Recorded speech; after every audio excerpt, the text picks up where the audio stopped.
You're listening to the Getting Social podcast, where we get social on entrepreneurship and everything that comes with it.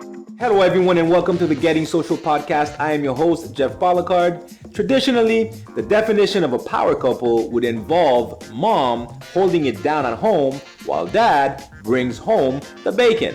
Obviously and thankfully, we have evolved as a society where women and men often interchange their roles and, in ideal situations, create what we call a power couple. In this episode, I have the pleasure of having my brother and sister, but from a different mother and a different father, Gaetan Vania Policard, as my guests. We will air out some of the dirtiest laundry right here in front of you all. Nah, I'm just kidding. Nobody cares about that. Rather, we will talk about their journey to becoming the power couple that they are today. We have a lot of fun in this episode of the Getting Social podcast like we usually do. But most importantly, we get some powerful information on how to get better as the most important team ever assembled, the couple. Without further ado, it's time to get social. All right, guys, so let's get personal. You guys are family, so I'm going to treat you as such. Gaetan, I will call you G to make it easy on our guests. And the first question is, what is your day looking like today when you compare it to how it looked like before Corona? And I'm going to ask Vania to answer first because you guys already know I am a true gentleman. So Vania, please answer the question.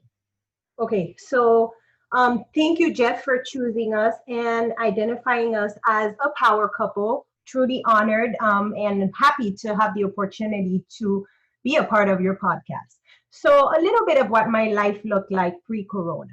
So, I am a nurse practitioner by training. However, I left the bedside a couple years ago where I transitioned into a pharmaceutical company where I served as a clinical specialist for different specialties, but most recently I've accepted a hospital-based sales position.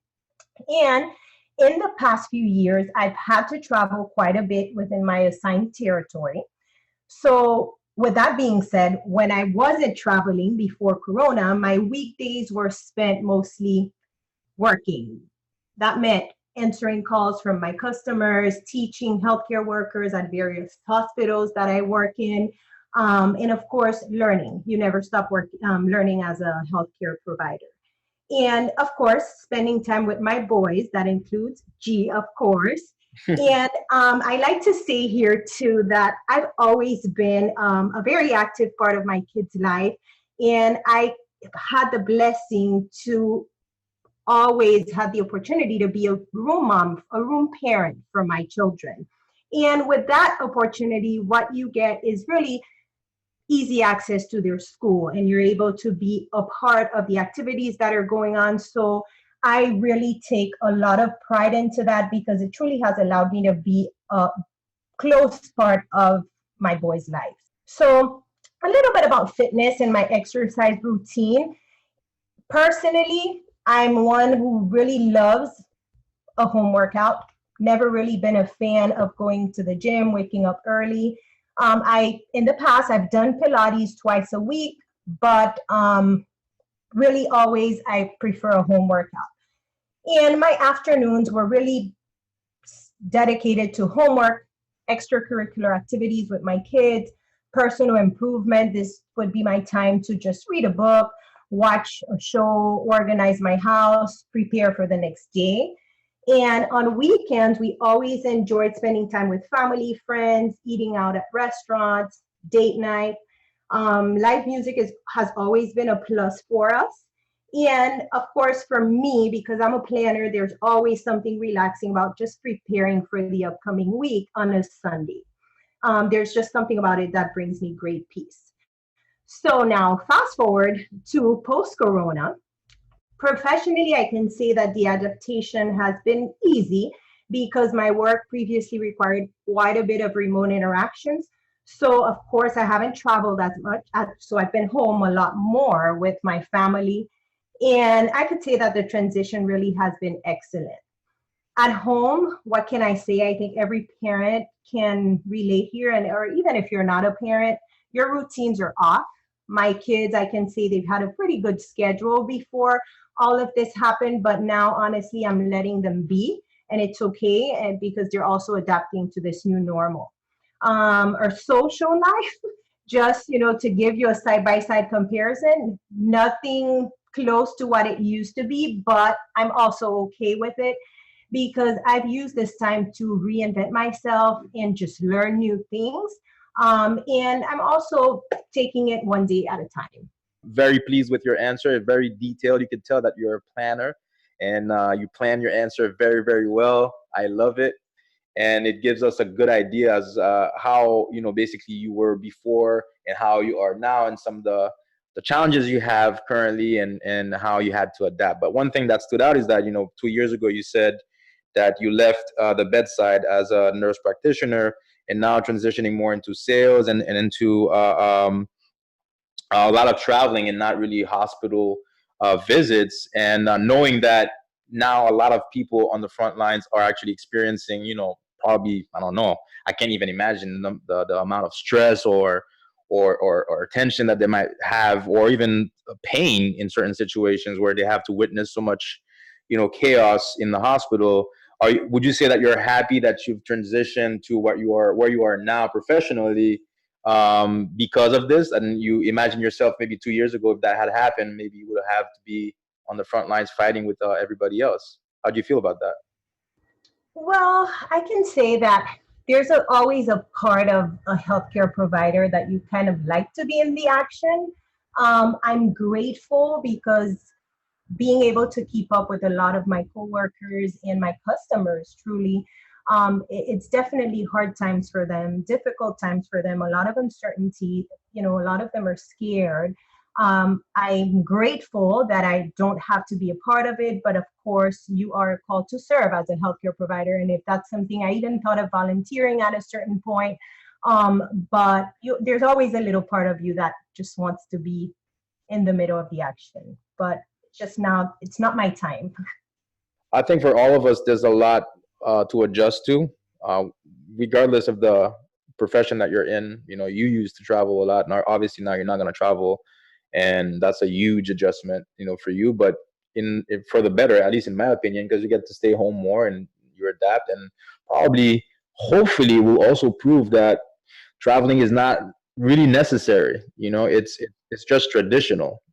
For people to do business face to face. But I think one of the biggest takeaways from the past 4 or 5 months is going to be that we don't need to really be in front of each other in person to do business. So that's what I'm looking forward to. So let's transition to that, and then let's get G's point of view from where he was at before the pandemic and where he's at now. I'm going to try to be a little bit more brief, but thank you for having us, Jeff. Indeed, happy to be here. So, just to give you a summary, pre-corona, I worked, well, I still do. I currently work as the VP of a financial advisory firm. So my day-to-day was going to the office and seeing clients, and I also presented in public venues a couple of times a month as well. And Vanya traveled a lot, as she mentioned, during the week. So sometimes I had to step up for a couple of days and take the lead in the children. And Vanya and I, as she mentioned, we love socializing. We love going on weekends, restaurants, bars, dancing. And we also went to a lot of kids' parties. So we have boys, Nathan and Liam. So we even used to complain as to having too many of those kids' parties. So sometimes we have there is such a thing as too much, though. Believe me. Sometimes there was 3 parties in one weekend, and literally we had to allocate a budget for birthday gifts because, again, every weekend there was a couple of birthday for the kids. Anyways, so by the way, we always exceeded that budget because there was more and more parties. Anyway, so we love to travel as well, and usually took a few trips with the family every year. So as you can imagine, all that has changed. So in the workplace, no more seminars, no more meeting with clients on a day-to-day basis, only for really necessary things. So no more restaurants, no more bars, no more kids parties. I'm not too mad about that part. Little to no socializing, as you can imagine. Anyways, everything's it changed socially and for work for me. We do occasionally still have some dancing sessions where we purchase like a live stream band concert online. There's been a few of them with the since the COVID, so we do that and we project it at the family room with some loud sound and drinks. Anyways, so but thankfully, prior to Corona, I had set up in terms of work. I had set up the garage to work on some projects at home, so I was already set up and that transition to continue to manage my clientele and my day-to-day operations I was able to do pretty easily, but the growth part took a hit. We literally got punched in the face in terms of bringing new clients, so we're trying to rebrand and reposition to grow online presence, as you know yourself, I'm sure. Very challenging, and that doesn't happen overnight, but I guess we'll be working on that. So, and to focus a little bit more on the pros, we've also spent more time together. We've done some home projects, saved, we've been able to save more money, and been able to take a step back and assess, adjust our goals, and just have to deal with this reality check. Yeah, well, again, very good answer. Thank you for sharing that. And one of the things that stood out was you guys going over budget with kids' parties. And knowing G, that's a sin. So, Vania, shame on you. But I think some of your answers really resonate with most of us because most of the conversations that I've had recently have been quite, similar. There's gonna always gonna be pros and cons, and one of the biggest adjustments is gonna be at the workplace, how to acquire clients because it's here to stay. And I think the more time that goes by, the more we develop those new habits that will force us actually to be more virtual and Absolutely. more digital. So that's a good thing that you guys are transitioning to that, and hopefully it will allow us to spend more time at home, as the new norm. That's what I'm hoping, just trying to be hopeful and see if we can get something positive out of this. But the way we started the show was to get personal because I'm gonna say it again, you guys are family. But this is not the reason why I actually chose you guys as guests. I chose you guys because I think you guys are doing something very, very worthy of sharing with everyone else. So what I identify as a Thanks. power couple. So that's the reason why you're here, because I do believe personally that you guys are a power couple. You guys Thank you. have worked at being a power couple. This is not something that happens overnight. But the reason why I have you here is just for you to share with us and the audience how, or first of all, what's your definition of a power couple, and how do you think it's important for you to establish in today's household? All right. Well, again, thanks for giving us, I guess you could call it a title. It's not something consciously we tried to build, but I'm glad that we are seen as such. So a power couple to me is basically two people that are not only passionate about one another, like I guess you could say romantically, but also socially, professionally, and on all the different levels. So it's just when two people basically join forces and realize that they're not only they don't only love one another, but they can actually be better and accomplish more as a team. So that's when the foundation, I guess, of a power couple starts. So when we learn the skills, of compromising, accepting criticism, communicating effectively, and actively working, just to improve yourself and your personal skills, and it just becomes a little easier, I guess, to build something remarkable together. Okay, Vanya, what's your take on that? So, very similar to what G just said, but I have just a little, different twist Hmm. of kind of like, to compare things and just, make it make sense for me. But when I think of the terms power couple, a famous quote comes to mind from the philosopher Aristotle. And it says, the whole is greater than the sum of its parts. And what it echoes is just the importance of synergy in any given team. So in a relationship, what do you have? You have a team where each person brings something valuable to the table. But we each have to be able to step aside and realize that and appreciate each other for whatever it is that you bring to the table. So in my opinion, the so-called power couple has learned, accepted through the years that when they combine their individual parts, as mentioned in the quote, the quality is different and just so much better.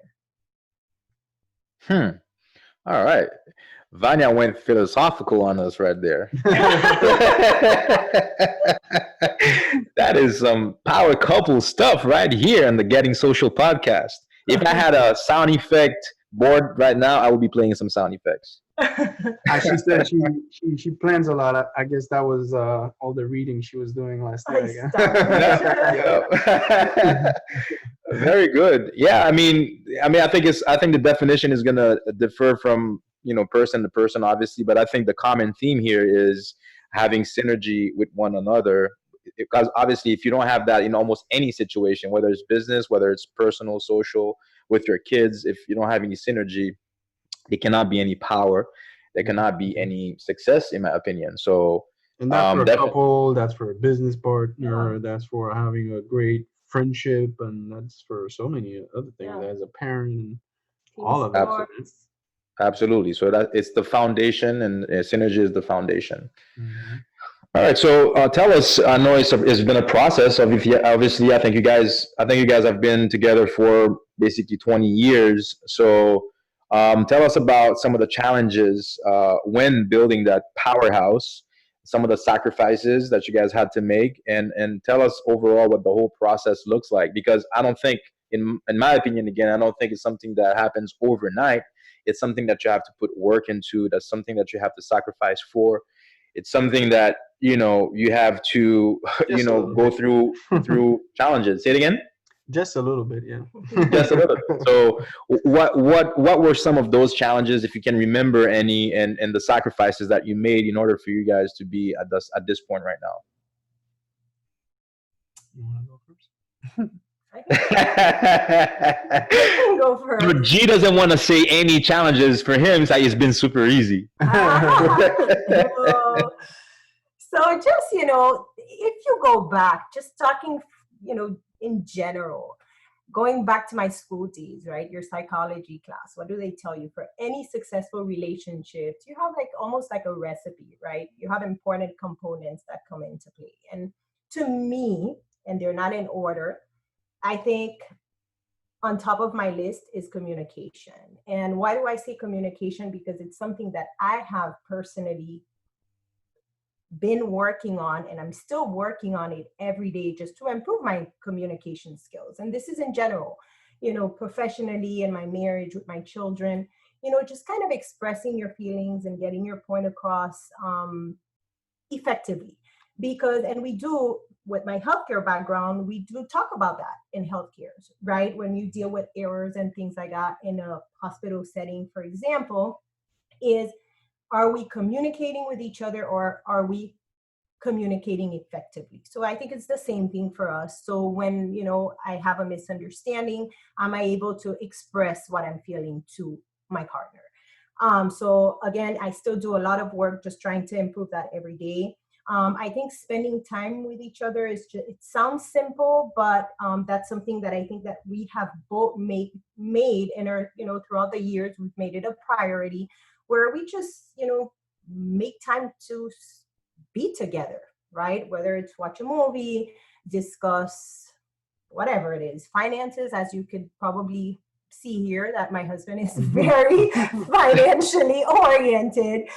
So he loves to discuss finances any day. Always have time for that. That's right. So, making time for each other.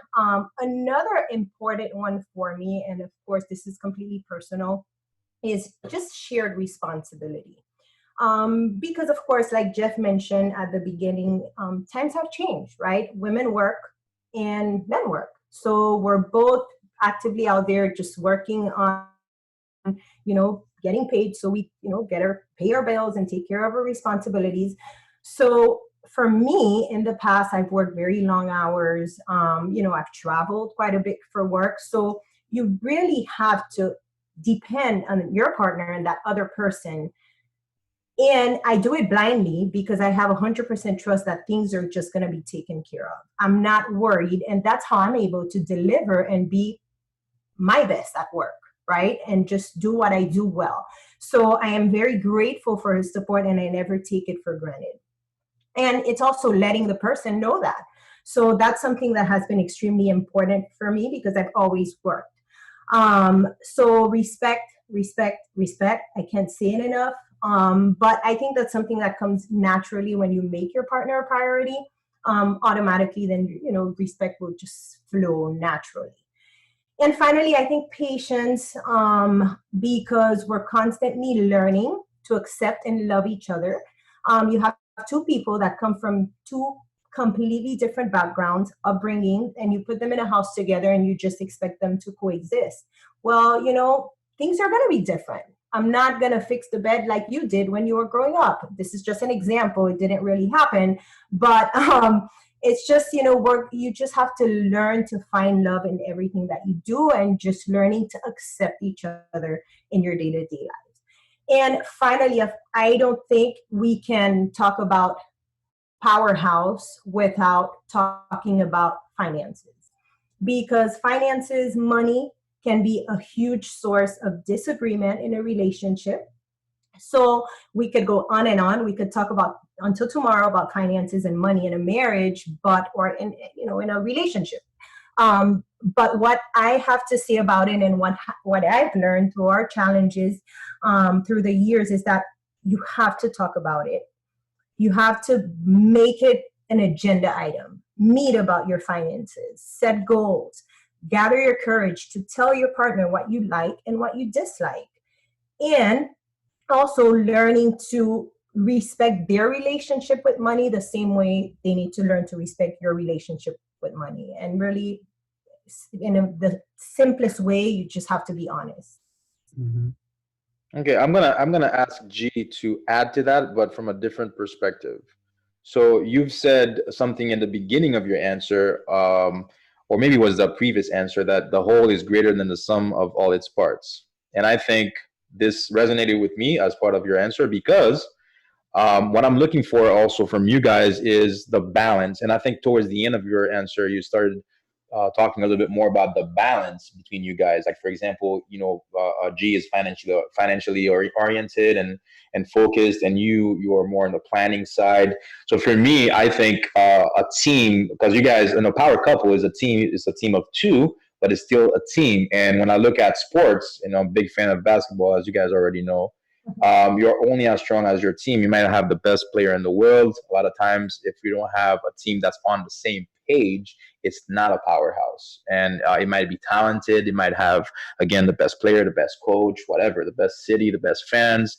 But if they're not on the same page and there's not balance, so someone is good at passing, someone is good at dribbling, someone is good at rebounding or whatever. When you put all that together, it's the whole that you were talking about. So for you guys, where do you think that balance is? How do you guys see each other as far, okay, I'm great at that. I know that might, create some tension, saying like, oh, no, I'm good at that too, but still, someone is better at some things than the other. And how do you think these things complement each other? Well, there's this famous joke I like to use. So when people say, so how do you guys, how has it been for you guys being so together for so long, and you guys seem to be getting along great? And I mean, the answer is simple: is I always have the last word, So whatever she says, I say yes, honey. That's it. Game over. We all win. Exactly. So guys, you always need to have the last word, and that last word is yes, honey. No, for real though. I mean, that's a great question in terms of finding balance. To me, is just being able to and willing to change, accept change, and working on yourself. So we I know you're really into, for example, self improvement and reading books. And but when it comes to relationships, if you want to have a great one, just like work or anything else, earning a degree or whatever, there's always improvement and there's always things to learn when it comes to building a relationship and finding balance and things like that. So it's a process that, again, being able to change, learn, improve, and then repeat, and then repeat, Mhm. and then repeat. Mhm. Yeah. So you reach a point where sometimes you want to say no, not this time. I'm not changing again, or we've had times where challenging moments in our relationship, and but it's just being able to finding balance, as you said. So being able to regroup, go back to the drawing board, and expressing, how we really feel. Sometimes we say things we don't mean, or just came off the wrong way, or it could be interpreted in the wrong way. So it's just finding the middle ground all the time, and where we can coexist.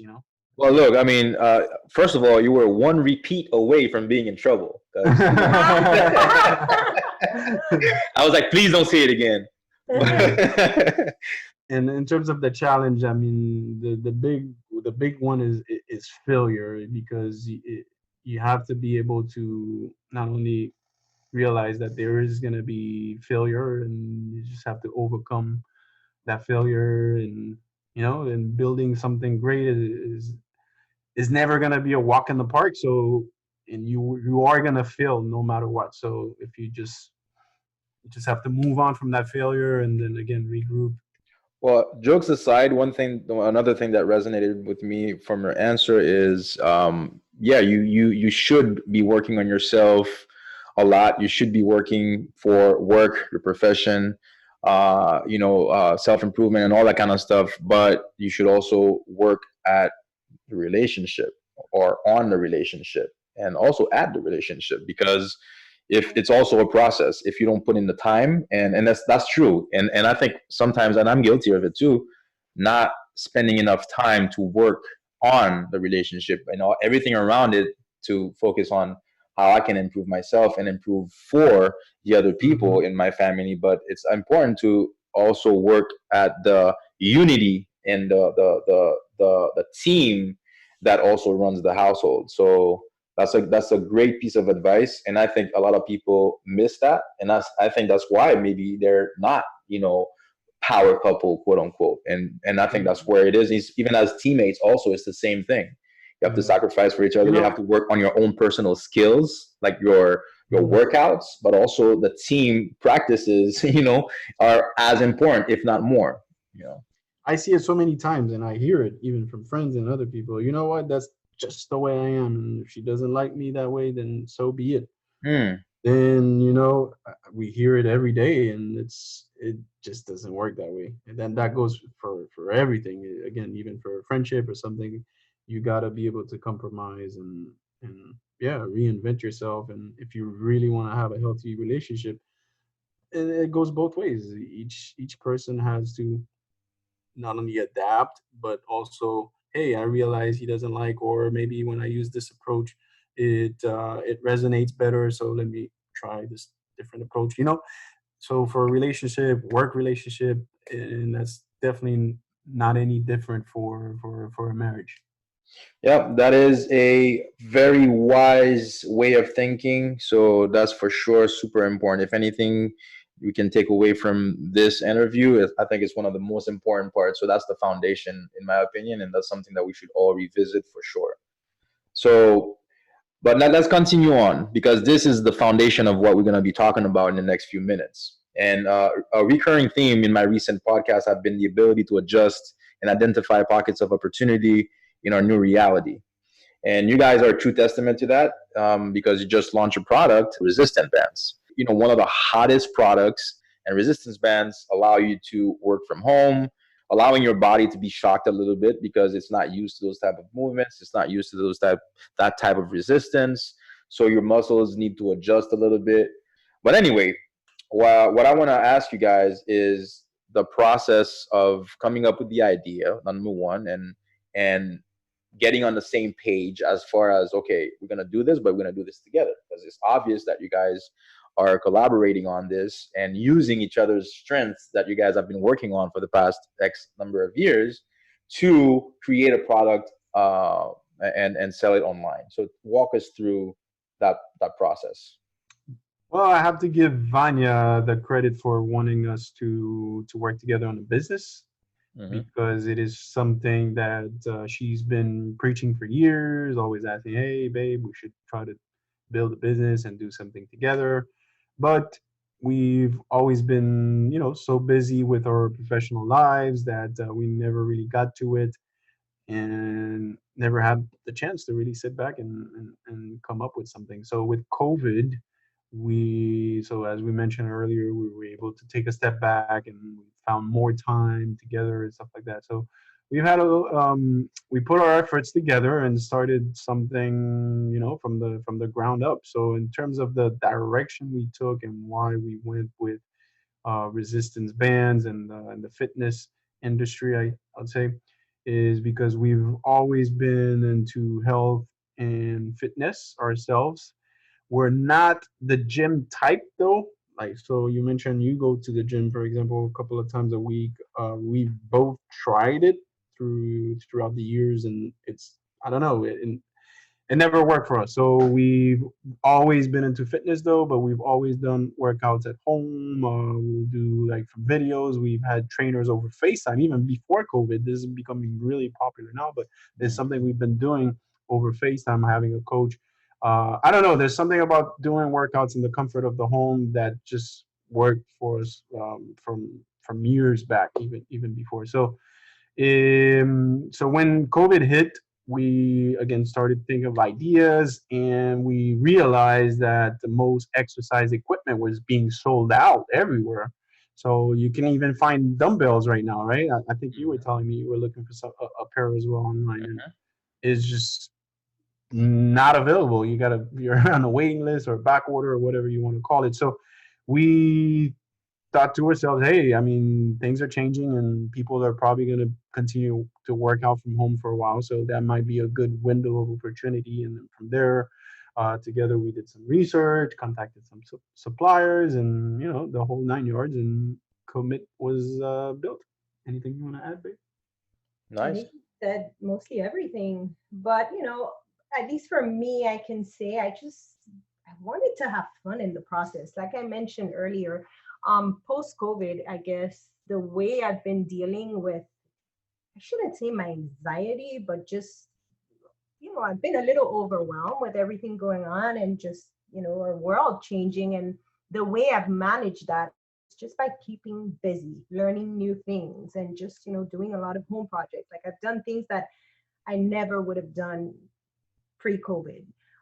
So that was one of them for me. I always wanted to sell something online. I didn't know what it was. Of course, my brain was always, thinking about clothes, clothes, clothes. But when it happened and we looked at just, the numbers and, how well the resistance bands were doing. So it just made sense to do it. But above all is to just have fun with it, learn, and having my products out there just a few months later, and so far the feedback has been overwhelmingly positive. It just makes me happy, and getting those the messages from customers, and it just, there's something about it that just brings me joy. You guys are onto something, because, like G mentioned a little earlier, that you guys are not gym people, and I think a lot of people are not gym people. It's okay not to be a gym person, because it's not for everyone. I enjoy it because I go, I'm in the zone for literally, like I, try to shoot around a little bit. And if I run or if I do elliptical or whatever it is, I listen to podcasts. I sometimes watch something or listen to music if there's a new album out or whatever it is. I try to disconnect a little bit from, the day to day. And that's kind of like why I enjoy it that much. But, do I miss it? I do a little bit, but is it the end of the world if I don't go anymore forever? Not really, because I think adjusting to working out at home, that I just started to do again, is super efficient. That's one of the things that we're gonna be more of is efficiency. We're gonna have a lot more thinking behind the time that we spend doing certain things, because going to the gym will, you should probably put at least 60 to 70 minutes. If you count going there, parking if you go with a car, and checking in, Exactly. Exactly. all these People say they things. go for an hour, but the whole process is really two Yeah. hours. Exactly. So that's where I'm like, man, I can stay here. And actually, I did a workout with Saray, I think it was yesterday, outside. The kids are in the pool, and we're committing, so it was kind of fun. And I think, having that, a couple of times a week is better than going to the gym. So you're onto something. I think a lot of people are going to be wanting to work out from home. So that's great. And yeah, and I think Vanya said that it made a lot of sense. I'm sure for you, Vanya, is sense, SENSE, and for G it was CENTS. So here's your balance right there. That's a new one. So, guys, that's a perfect transition to the next question, because I'm a big fan of branding and storytelling. I know you already told us a little bit about the brand and the story behind the brand, but let's talk about the expansion, the potential expansion for the brand, because I think the story behind Commit is something that people would be interested in for many reasons. I think the fact that you guys are a couple, I think it's a great marketing tool, because it's a great story. The fact that you guys are, committed, to growing this business is a great story. Hey, you're And should stealing my lines, man. well, hey, listen, this is a given. This is not rocket science here. This is going to be used over and over again. Mm. So it's to include your story in your marketing strategy in order to generate more interest from your audience is definitely something I know for a fact you guys are going to be doing more of. But if you guys could give me an idea of your vision as far as the expansion of the brand and how you could expand the product range. All right. So you mentioned committed. I guess a little background in the brand and what it's all about. So commit actually came from the word commitment, which to us is a very powerful word. I guess so many different levels. So we've learned throughout our lives the power of commitment and how important it is, to achieve big goals and to get to where you want to be. You have to be committed, as you said earlier. So we wanted a brand that spoke to that, and so being a fitness brand, we want our customers, I guess, to give you an idea of where we're trying to go with this, is we want our customers to be committed to being healthy, and we will be committed as ourselves to helping them get there on that journey of being healthy, which is a challenging one. As a startup, there's so many avenues we can take with this, and we've already shifted from the original trajectory we thought we were going to go. We started with commit. We wanted to just Vanya, as she mentioned, she's always wanted to have an online store or sell something online, and I've had some experience with Amazon. So uh, again earlier mentioned we saw a little window of opportunity in the fitness world with COVID. So the idea originally was just to have a product and sell on Amazon because we're a huge fan of their platform, and we use it on the well now daily. I'm sure you do too. But anyways, so but we really never thought we would start gaining, I guess, some traction outside of that in terms of people reaching out and say, hey, we love what you guys are doing, and I think you have something. A lot of people have reached out and told us, I guess, we're onto something, and we had to sit back and be like, hey, maybe instead of just having a product online, maybe we can indeed build a brand out of this. So yeah. So but for the most part, things are changing fast. We're gonna evolve. We're staying flexible, and we're up for the challenge. That's great. Vanya, you have anything to add? Nope, I think he said everything really. How do we find you guys? So you can find us on Instagram. Our page is at commit.store. And we also have our online store. It's www.commit.store. And that's commit with a K, guys. So we'll make sure to leave the information on the description notes. And I want to thank you guys. Well, this is my very first trio or threesome, on the Getting Social podcast. Poor choice of words, brother. That's actually a perfect choice of words. But I want to thank you guys for accepting my invitation. I had a lot of fun, and I hope that you guys did as well. And obviously, I hope that the people that are listening also got a lot from this, because there's a lot to learn from what we spoke about today on the power couple side and on the entrepreneurship that you guys bring to the table also. So again, thank you. And if you guys have any last words, now it's your time. No, I mean, I want to thank you for having us again. I didn't expect it, and I didn't know what to expect either. So, but it's great. I also had a lot of fun being on the show here with you. So thanks for having us. And again, thank you for giving us a chance to share the story of Commit. Yes, thank you very much. I enjoyed it. Again, I mentioned at the beginning of the podcast that I have been reinventing myself. So I've done a lot of things that I haven't done in the past. And this was my first podcast. So I'm super excited about that. So it was awesome. Not only did you have your first threesome, but also we popped your cherry. There you go. OMG. All right, time to go, man. We popped your podcast cherry. It's a very educated audience. They get it. Have a great night. Take care, man.